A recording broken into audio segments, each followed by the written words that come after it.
BBC বাংলার অধিবেশন প্রবাহতে আপনাদের স্বাগত। আজ আপনাদের সাথে লন্ডন স্টুডিও থেকে আছি মানসী বড়ুয়া। বাংলাদেশের সর্বশেষ গুরুত্বপূর্ণ আপডেট সংবাদে আপনাকে স্বাগত। শুরুতেই সংবাদ শিরোনাম, পরে বিস্তারিত।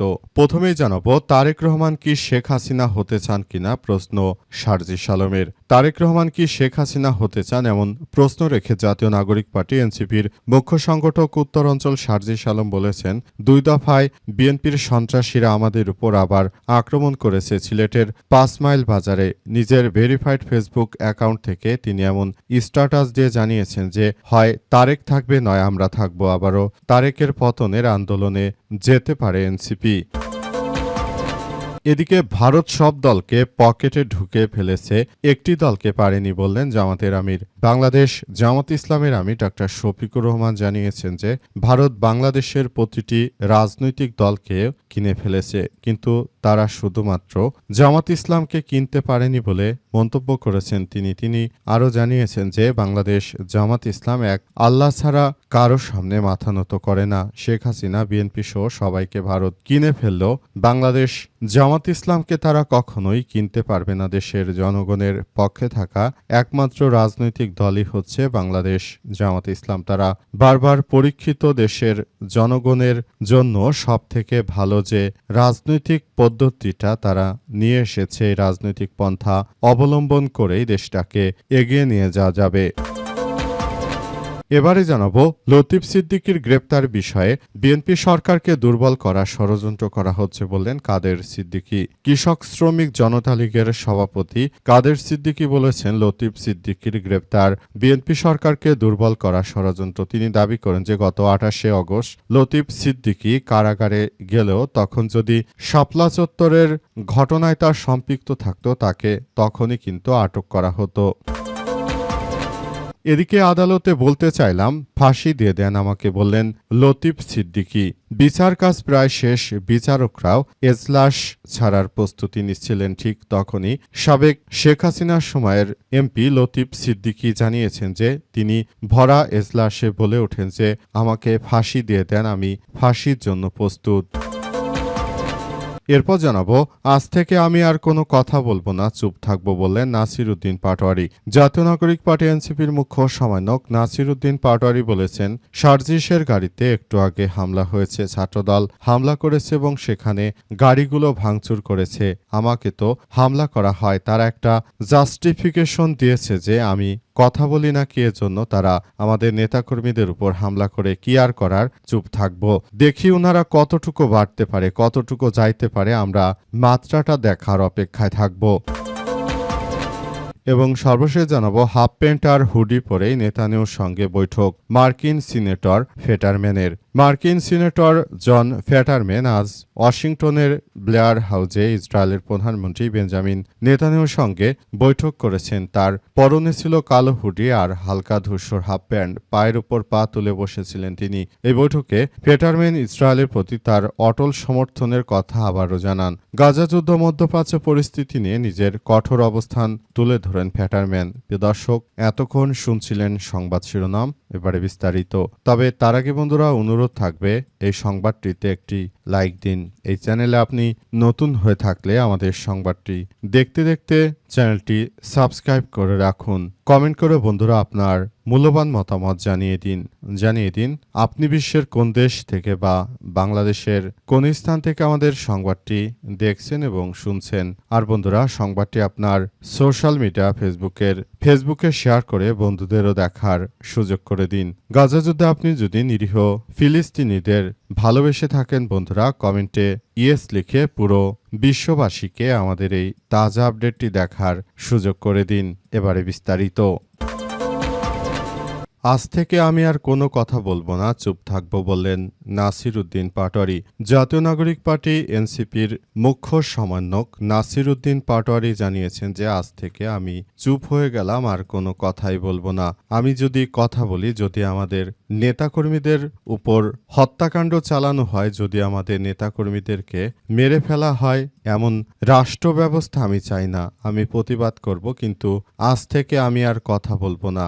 আপনারা তো কথা কথা বলতে দেবেন না। আপনারা হচ্ছেন এক জালিম। স্বৈরাচার শেখ হাসিনা এক জালিম ছিল, যে জালিমের বিরুদ্ধে কথা বললে মানুষের উপর আক্রমণ করা হতো, মামলা দেয়া হতো। আর এখন আরেক জালিম বিএনপির কারণে দেশের মানুষ এখন আর কথাবার্তা বলতে পারছে না। সবাই খুব বেশি হতাশার মধ্যে পড়েছে। দেশটাকে একটি ধ্বংসস্তূপে পরিণত করা হচ্ছে অবস্থায় দেশটাকে একটি ভালো অবস্থানে নিয়ে যাওয়ার জন্য জাতীয় নাগরিক পার্টি এনসিপি নেতৃত্ববৃন্দরা তারা সর্বাত্মকভাবে ভূমিকা রেখেছিল, কিন্তু শেষ পর্যন্ত এসব কোনো কিছুই হলো না বলে জানান নাসির উদ্দিন পাটোয়ারি। তিনি আরও জানিয়েছেন যে দেশটাকে তারা যে একটি ধ্বংসস্তূপের দিকে নিয়ে যাচ্ছে, সেখান থেকে আমাদের মাতৃভূমিকে রক্ষা করতে কি পারবো না, নাকি এভাবেই কেটে যাবে দিন? দেশটাকে স্বৈরাচারের হাত থেকে রক্ষা করে আরেক জালেমের হাতে তুলে দিলেন। আপনারা একটাবারও ভাবলেন না যে এই দলটির বিগত বছরগুলো রেকর্ড কি? তারা ক্ষমতা আসার পর থেকে দেশের মানুষ শান্তিতে নেই, এটি আমাদের কুরে কুরে খাচ্ছে।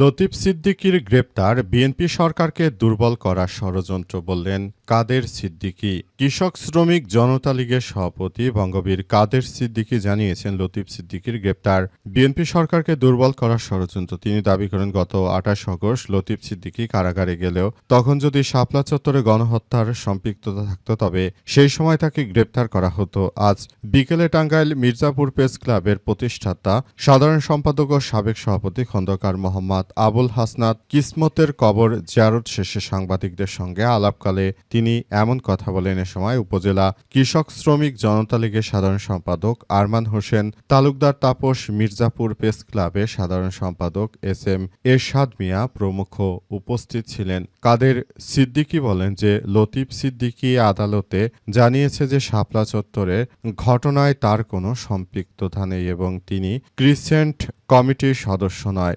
যুক্তরাষ্ট্রের প্রধানমন্ত্রী শেখ হাসিনার ছেলেও সজীব ওয়াজেদ জয়কে নিয়ে লতিফ সিদ্দিকী যে বক্তব্য দিয়েছেন তার উদ্দেশ্য ছিল জয় রাস্তাঘাটের ছেলে নয়, তিনি বঙ্গবন্ধু শেখ মুজিবের নাতি। এই ধরনের বিষয় সংযতভাবে কথা বলা প্রয়োজন ছিল, কিন্তু সেই বক্তব্যকে ভিন্নভাবে উপস্থাপন করে তৎকালীন আওয়ামী লীগের কয়েকজন নেতানেত্রীর কাছে অভিযোগ করেছিলেন লতিফ সিদ্দিকীর জামিন প্রসঙ্গে। তিনি বলেন, আমরা তার জামিনের জন্য চেষ্টা করব, এরপর যা হওয়ার হবে। লতিফ ভাই বলেছেন, আপনারা পারলে আমাকে ফাঁসি দিয়ে দেন, আমিও আমার ভাইয়ের সঙ্গে একমত। আল্লাহ তাআলা বলেছেন, কাউকে যদি অন্যায়ভাবে ফাঁসি দেওয়া হয় তাহলে তার সব অপরাধ ক্ষমা পেয়ে যায় এবং তার জন্য ভেস্তের দরজা খুলে যায়। সুতরাং আমি সবাইকে বলবো তাকে ফাঁসি দিয়ে দেন।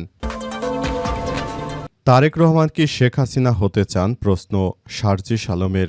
জাতীয় নাগরিক পার্টি এনসিপির উত্তর অঞ্চলের মুখ্য সমন্বয়ক শারজিস আলম জানিয়েছেন যে তারেক রহমানের চিন্তা ভাবনা কি, তিনি কি শেখ হাসিনার মতো হতে চান কিনা, তিনি কি ফ্যাসিস্ট স্বৈরাচার শেখ হাসিনা হতে চান কিনা। তিনি যদি শেখ হাসিনা হতে চান তাহলে তার বিরুদ্ধে যথাযথভাবে আইনগত এবং রাজনৈতিকভাবে তারেক রহমানকে মোকাবেলার ঘোষণা দিয়েছে জাতীয় নাগরিক পার্টি এনসিপির নেতৃত্ব বিন্দুরা। তারা বলেছে যে অবশ্যই এর জন্য তারেক রহমানকে জবাবদিহিতা করতে হবে। তার দলের সন্ত্রাসী, চাটুকার, চাঁদাবাজ যারা রয়েছে তাদেরকে বলে দিতে চাই যে তারেক রহমানের সময় ঘনিয়ে এসেছে। হয়তো ভালো হও, না হলে ভবিষ্যতে হাসিনার থেকে আরো ভয়াবহ পরিণতি হবে। আওয়ামী লীগের তো ভারত রয়েছে, তোমরা পালাবা কোথায়? তোমাদের পালানোর কোনো জায়গা থাকবে না বলে কঠোর হুঁশিয়ারি দেওয়া হয়েছে।